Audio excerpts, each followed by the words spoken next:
Labą dieną. Kokie pigiausi pas jūs diskai yra? Nuo 18, ar ne? O brangiausias?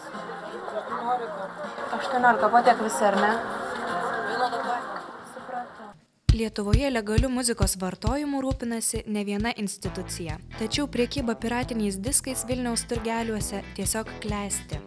Baudą už nelegalią prekybą nustato administracinių teisės pažeidimų bei baudžiamasis kodeksai. Už neteisėtų kopijų platinimą, gabenimą ar laikymą šie kodeksai numato viešųjų darbų, piniginę ar laisvės atėmimo baudą.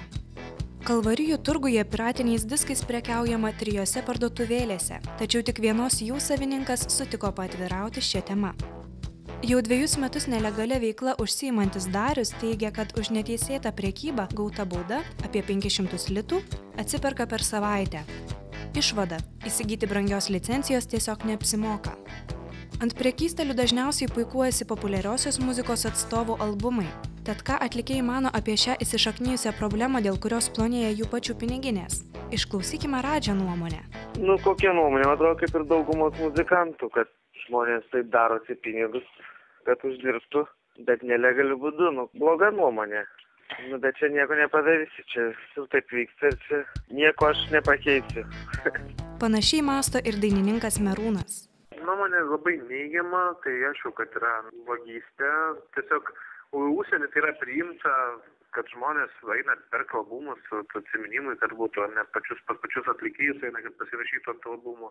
O šiaip tai aš labai prieš, tai aš pats laiką, jeigu noriu geros muzikos nusipirkti kokią tai kompaktinį diską ar plokštelę, tai su mes pats nueinu pripirkuosiu. Abu dainininkai sutinka, kad nėra imamasi visų įmanomų priemonių nelegaliai prekybai sustabdyti. Viena iš aktyviausiai su piratavimu kovojančių institucijų – Lietuvos antipiratinės veiklos asociacija – LANVA. Jos pirmininkas Vytas Simonavičius skaičiavo, kiek lėšų prarandama dėl nelegalių prekeivių.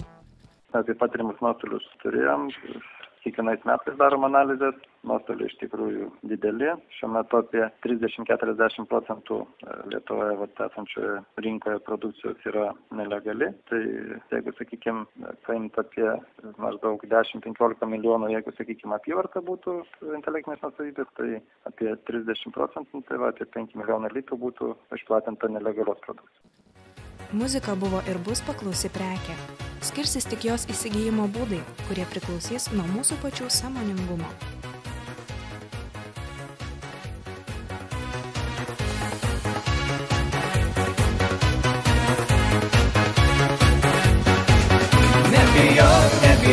Nebijok manęs nevyt, neįkąsiu, žinok, leisk, kad myliu pasakyt.